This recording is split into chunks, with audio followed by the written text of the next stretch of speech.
So powerful. She's like the Archon's right hand. Hey, what's going on, guys? Welcome back to the channel. Today's video is all about Kujou Sara, or however you pronounce her name.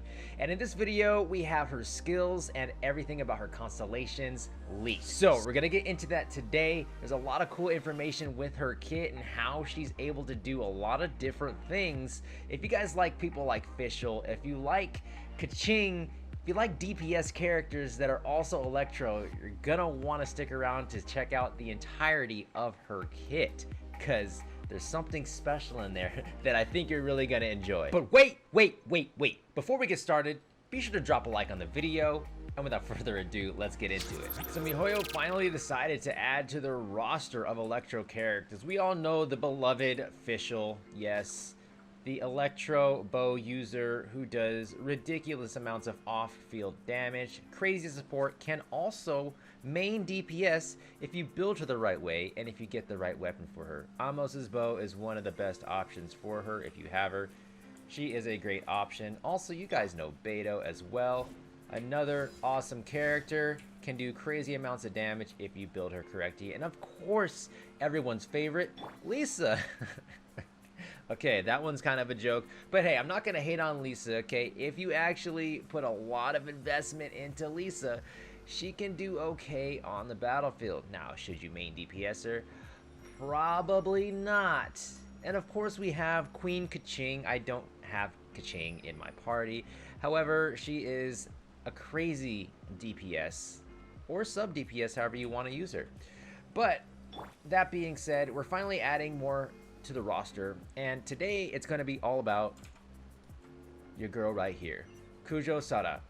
She is actually pretty interesting from the look of her skills, her kit, and everything about it. There were some leaks about how her attacks and how her E and her ult look. I'm not going to show that on here because, you know, miHoYo be coming for people these days, alright? They be banning people these days, and I don't want to be banned. So we're just gonna go through her numbers here. We're not gonna do any official like calculations like that, just because everything's subject to change.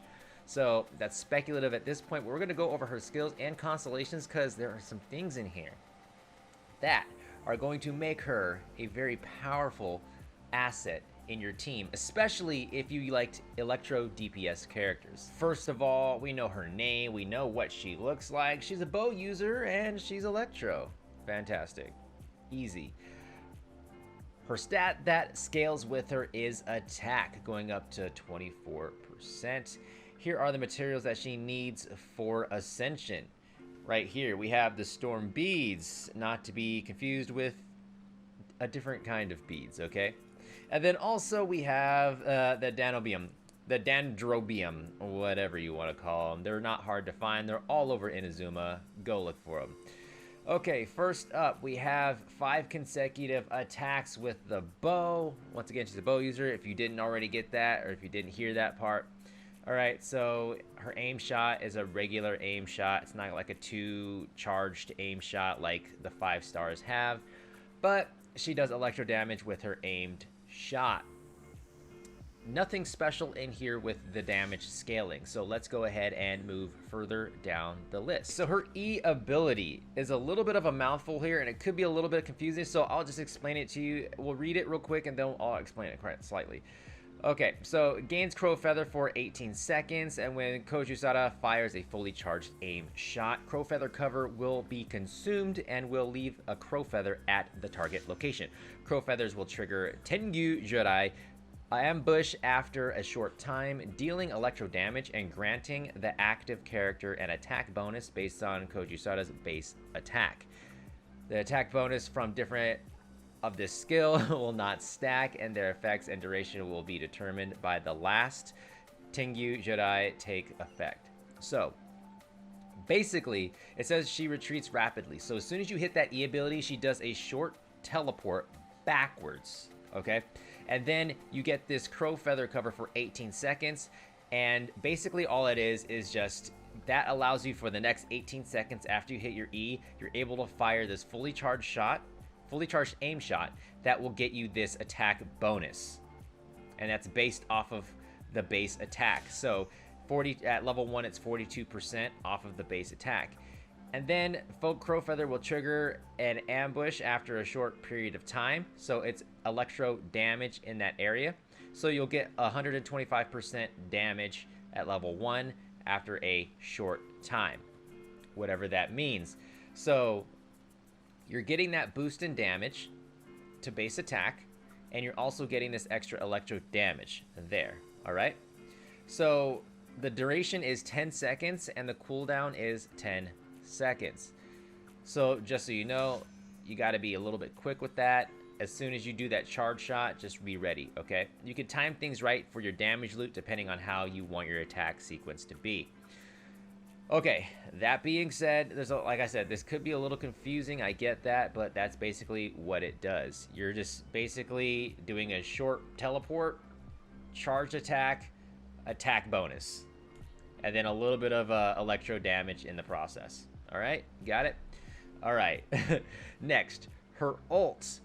Her ult is kind of similar to her E. We'll read through it real quick just so you guys can get an idea of what's happening here.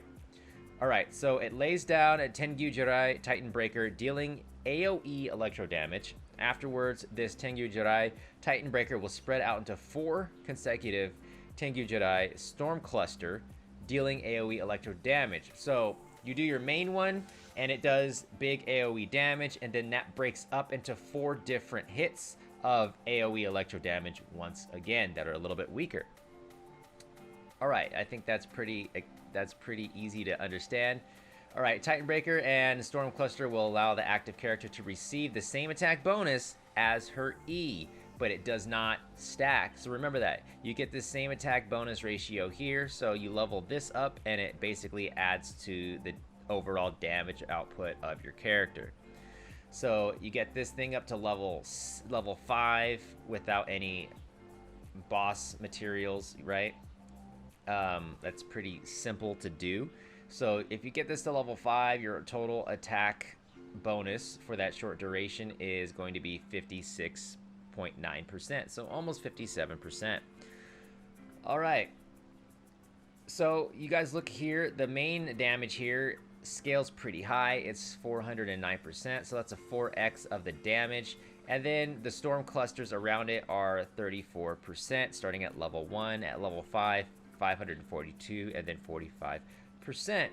All right, so good electro damage here. You see that she has attack percent scaling, and then she has a base attack buffs in here for damage as well. So you do want to focus on getting attack percent up, and you do want to focus on getting her base attack as high as possible using 5-star weapons if you have them. If not, then use a high base attack with a 4-star bow. Also, you do want to focus on electro damage as well. It seems like that's going to be important for her. All right, now let's go ahead, and now that we have a basic understanding of her kit right here, let's go to her passives. But before that, actually, let's look at her talent ascension materials.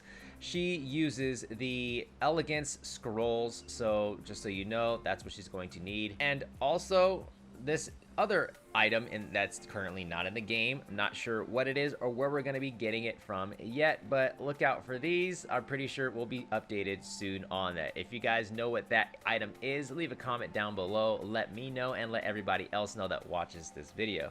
Okay, let's look at these passive talents real quick. So she does have an Inazuma dispatch reduction time. I said that a little weird, but basically just like other characters in other regions, you get 25% quicker expeditions. She's gonna have that for Inazuma, so that'll be useful. So now you have all the regions currently open and available. If you get her, she'll be able to do quicker expeditions, so you can get some of those materials a little bit quicker.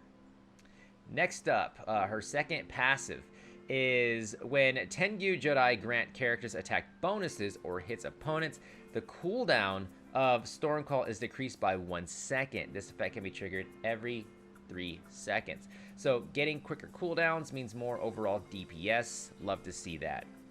Next up, her third passive, is Tengu Jedi ambush hits opponents. Kujou Sara will restore 0.012 energy to all party members for 1% energy recharge she has. This effect can be triggered once every 3 seconds. So not only is she able to be a DPS or sub DPS, you can also have her as a support character to build energy. And if you have elemental resonance with electro characters, you guys already know that's going to give you more energy recharge as well. So she's viable as a DPS slash support character in that role. So build her how you like there, and you guys have a lot of options. Now let's move along to her constellations. Her being a 4-star, I usually don't cover constellations for 5 stars because let's be honest, most people aren't going to be attaining constellations on 5 stars unless they're whales or spending a lot of money or just extremely lucky, okay? But for the majority of people, don't do that with 5 stars. But 4 stars, very attainable for the majority and for the average player. So let's get into these. C1. While Crow Feather Cover State provides by Tengu Stormcall, aim shot charge times is decreased by 60%. So when you guys use your E, your aim shot is decreased by 60%. C1 is very viable because as we go back up here, we realize that getting your aim shot is going to get you that attack bonus. So we want that. We definitely want that, and being able to get that a little bit quicker allows you to do more DPS. Love to see stuff like that. Next, C2, unleashing Tengu Store Call will leave a weaker Crow Feather at Kujou Sara's original position that will deal 30% of its original damage. So, when you guys do Storm Call, which is right here, so once you guys use your E, you do your charge shot, and then you hit your ult, and then you guys will then leave another one of these little feathers that does this damage right here for the ambush damage, okay? But it's going to be only 30% of that, which is fine. It's extra damage. You can't be mad at it. So C1 and C2 increase overall DPS, and that's stuff we like to see in Constellations. C3 is just a talent level up. C4, the number of Tengu Jedi Storm Cluster released by the subjugation is increased to 6. So as we see here in the ult, we have the 4 consecutive strikes after the main bolt hits, then the cluster of 4 that increases by 2 more to 6. So you're going to be getting more damage and more of an area to do that damage in. So that's really good. Once again, increasing potential DPS. C4 is good. C5 is just another talent level up, and C6, my world. Oh my goodness. This right here has to be the best thing I've seen in a while in Constellations. And let me tell you guys, this right here not only allows herself to gain more damage, but it makes someone like Shogun, the Electro Archon, which we know is coming and most likely going to be in the same banner. Most likely, not confirmed, okay? Not confirmed. But most likely, we gotta read this. Electro damage of characters who have had their attack increase by Tengu Jirai has its crit damage increased by 60%. Having a main DPS, or any Archon at that, have their crit damage increased by 60% by using a different character is going to be huge, okay? Even if you look at Kaching, this could be worth it for her because it's crit damage. We know Kaching scales with crit damage, okay? So without even needing to see this, we know that she's going to be a battery for any Electro that's 5-star that you're going to use as a DPS, 1. And then 2, increasing the crit damage of a main DPS or a main damage dealer that is Electro, like Kaching, who already has crit damage scaling, which is huge. And then if Shogun, she's going to have crazy Electro damage in her kit. I don't want to spoil anything because we're coming out with a video on that very shortly. But it's going to be huge to use her in support for another big DPS character that's a 5-star, which we already know 5 stars do more damage than 4 stars if you build them for DPS. I like what I'm seeing so far, like I said, but let me know what you guys think in the comment section below. Are you going to roll for her? And if you're going to roll for Shogun, you might end up getting her anyways if she does end up on that banner. So that's gonna be it for this video, guys. If you did enjoy the video, be sure to give it a like. Also, maybe subscribe so you don't miss any future videos when I post them. Like I said, a Shogun video is coming out very soon, so stick around for that, and I'll see you guys in the next video. Later.